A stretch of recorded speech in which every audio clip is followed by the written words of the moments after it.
Assalamualaikum warahmatullahi wabarakatuh. Balik lagi di channel YouTube Sukses CPNS, tempat belajar CPNS biar sukses. Jangan lupa subscribe, like, dan share untuk support kita lebih semangat lagi bantu pejuang PNS se-Indonesia. Lanjut ke pembahasan soal-soal up to date yuk. Jangan lupa berdoa sebelum belajar ya. Ketemu lagi sama saya, Kak Sere. Kali ini kita akan bahas soal tryout SKD tes wawasan kebangsaan. Nah, langsung aja kita baca soalnya. Mahasiswa merupakan salah satu kelompok sosial masyarakat yang paling vokal dalam menyuarakan perbaikan struktur pemerintahan pada saat itu. Mahasiswa mulai menyusun strategi untuk memberikan feedback terhadap sistem pemerintahan dengan menggelar berbagai aksi demonstrasi. Tuntutan utama dari aksi-aksi ini adalah, ini materinya adalah materi sejarah Indonesia ya, yaitu materi reformasi. Nah, materi reformasi ini, reformasi terjadi di Indonesia. Aksi reformasi terjadi di Indonesia tahun 1998, yang pada waktu itu tahun 1998 Indonesia sedang mengalami yang namanya krisis moneter atau krisis ekonomi yang nanti berdampak pada krisis sosial dan krisis politik. Nah, ini akhirnya nanti menyebabkan banyak terjadi aksi-aksi demonstrasi menuntut untuk turunnya Soeharto pada waktu itu. Gitu. Nah, tuntutan dari reformasi secara garis besar itu ada 6.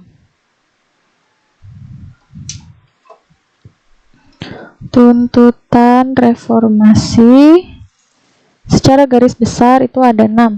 Yang pertama, ini adalah menegakkan supremasi hukum.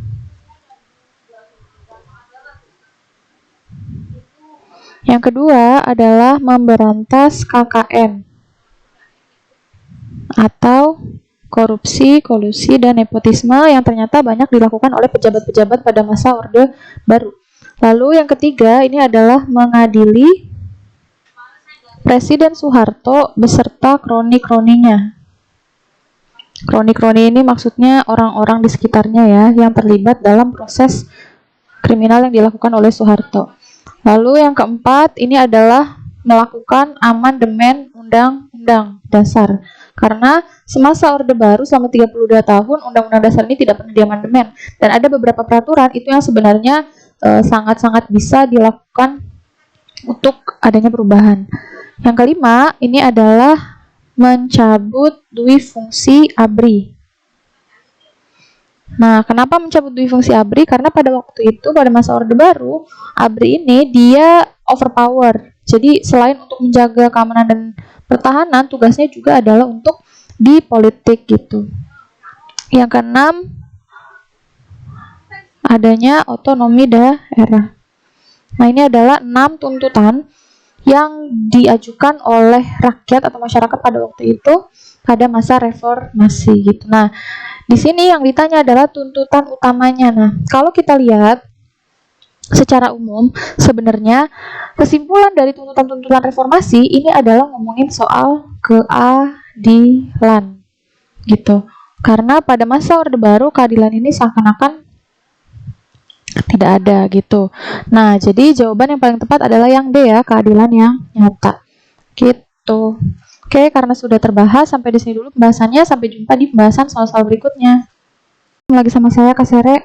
Kali ini kita akan bahas soal tryout SKD tes wawasan kebangsaan ya. Nah, langsung aja kita lihat soalnya. Perhatikan bagian berikut ini. Bagian tersebut di atas menggambarkan, jadi di bagian ini kita lihat ya, ada super semar. Ada super semar dan ada tab MPRS nomor 1X MPRS 1966 ya. Nah, jadi ini adalah dua peraturan yang berkaitan satu sama lain. Super semar ini adalah surat perintah 11 Maret. Surat perintah 11 Maret. Sedangkan kalau tab MPRS nomor 1X MPRS tahun 1966 ini adalah ngomongin soal pengukuhan super semar. Sehingga nanti setelah tab MPRS ini dikeluarkan, Soekarno tidak bisa lagi mencabut super semar. Nah, di dalam super semar ini itu dituliskan bahwa Soekarno memberikan mandat kepada Soeharto untuk menjalankan pemerintahan dan mengembalikan kewibawaan pemerintah seperti sedia kala setelah peristiwa G30S. Gitu. Nah, jadi bagan ini nanti menggambarkan yaitu awal pelaksanaan pemerintahan Orde Baru. Karena setelah Soeharto nanti menjalankan pemerintahan, otomatis ini tanda dimulainya Orde Baru. Gitu. Nah, karena sudah terjawab, sampai di sini dulu pembahasannya. Sampai jumpa di pembahasan soal-soal berikutnya. Lagi sama saya, Kak Sere. Kali ini kita akan bahas soal tryout SKD, tes wawasan kebangsaan. Langsung aja kita baca soalnya. Dalam kasus sengketa tanah yang belakangan terjadi di Sumatera ataupun wilayah lainnya, menyebabkan banyak rakyat yang menderita. Masyarakat yang menganggap tanah tersebut adalah tanah ulayat atau warisan nenek moyang, menganggap bahwa tanah tersebut milik mereka. Sedangkan secara surat dan sertifikat dari negara, para kapitalis atau pemilik modal tanah, dan menyebabkan terjadi demo besar-besaran. Nah, jika kita lihat kasus di atas, maka tidak sesuai dengan sila ke. Oke. Nah, ini ngomongin berarti butir-butir pengamalan Pancasila. Butir-butir pengamalan Pancasila. Nah, kalau kita lihat di sini, di soal ini ya, kita lihat kuncinya adalah nih, masyarakat yang menganggap tanah tersebut adalah tanah ulayat atau warisan nenek moyang menganggap bahwa tanah tersebut milik mereka. Sedangkan secara surat atau sertifikat dari negara, para kapitalis atau pemilik modal tanah dan menyebabkan demo besar-besaran. Nih, berarti ini negara, para kapitalis, pemilik modal, sama masyarakat. Nih, masyarakat ya. Berarti di sini ada konflik horizontal, ya kan? Sorry, bukan horizontal ya, konflik vertikal antara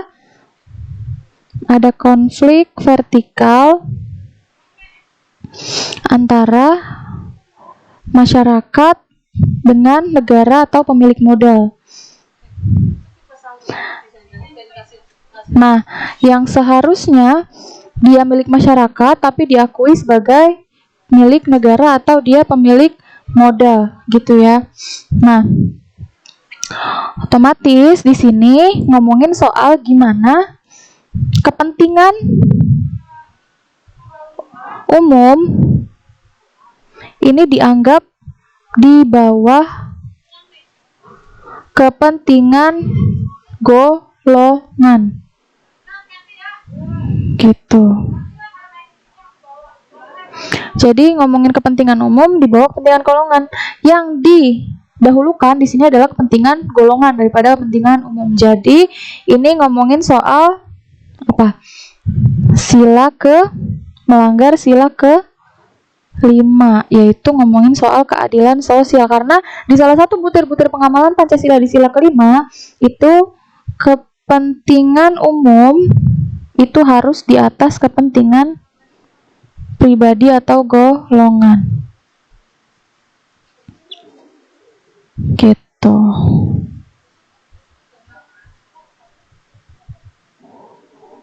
Nah, jadi untuk soal ini jawaban yang paling tepat adalah yang E ya. Sila ke-5.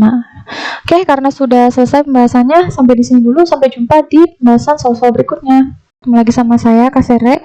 Kali ini kita akan bahas soal tryout SKD, tes wawasan kebangsaan ya. Langsung aja kita baca soalnya. Presiden memegang kekuasaan yang tertinggi atas Angkatan Darat, Angkatan Laut, dan Angkatan Udara. Merupakan bunyi UUD 1945 pasal ke...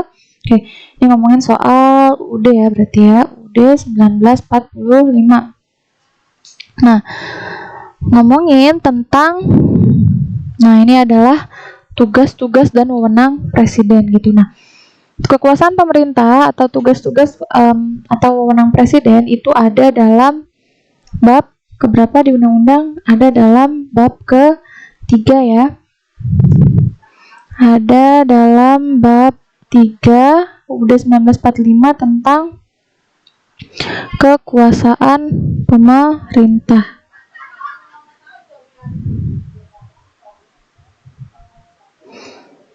Kekuasaan pemerintah. Nah, ini ada pasal 4, pasal 5, pasal 6, 6A, pasal 4, 5, 6, 6A, pasal 7, pasal 7A, 7B,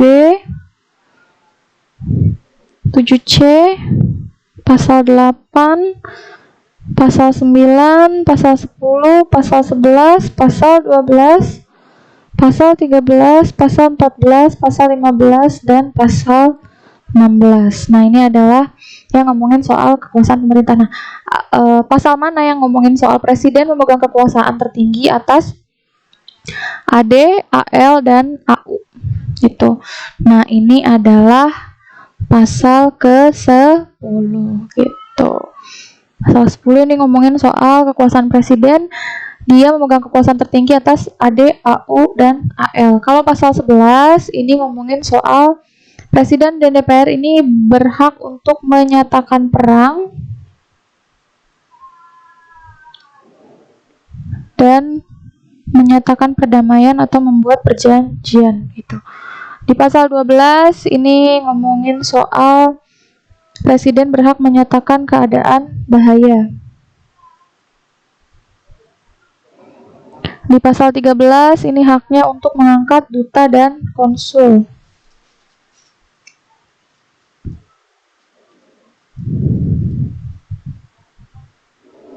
Di pasal 14 ini ngomongin soal pemberian grasi, rehabilitasi, amnesti, dan abolisi. Gitu. Nah, karena sudah terbahas semuanya ya, sampai di sini dulu. Sampai jumpa di pembahasan soal-soal berikutnya. Lagi sama saya Kak Sere. Kali ini kita akan bahas soal tryout SKD tes wawasan kebangsaan. Nah, langsung aja kita baca soalnya. Tidak menggunakan hak milik untuk usaha-usaha yang bersifat pemerasan terhadap orang lain merupakan butir dari sila Pancasila Oke, ini udah jelas ya. Kalau ngomongin soal hak milik itu digunakan untuk hal yang bukan untuk kepentingan umum, apalagi di sini ditulisnya bukan untuk pemerasan, berarti ini ngomongin butir pengamalan Pancasila, yaitu sila ke-5 ya. Ini ngomongin soal kepentingan umum harus di atas kepentingan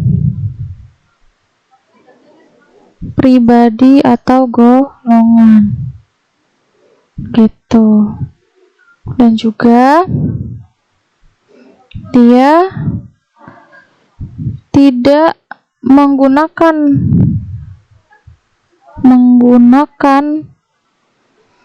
hak milik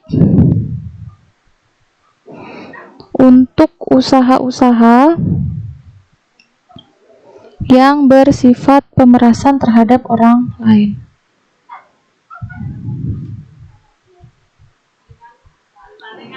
Nah, ini adalah butir pengamalan Pancasila sila ke-5, yaitu keadilan sosial bagi seluruh rakyat Indonesia. Jadi untuk soal ini jawabannya adalah sila ke-5. Nah, oke, karena sudah terjawab, sampai di sini dulu pembahasannya. Sampai jumpa di pembahasan soal-soal berikutnya.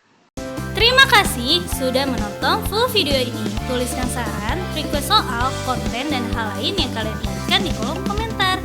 Salam pejuang PNS, salam sukses CPNS.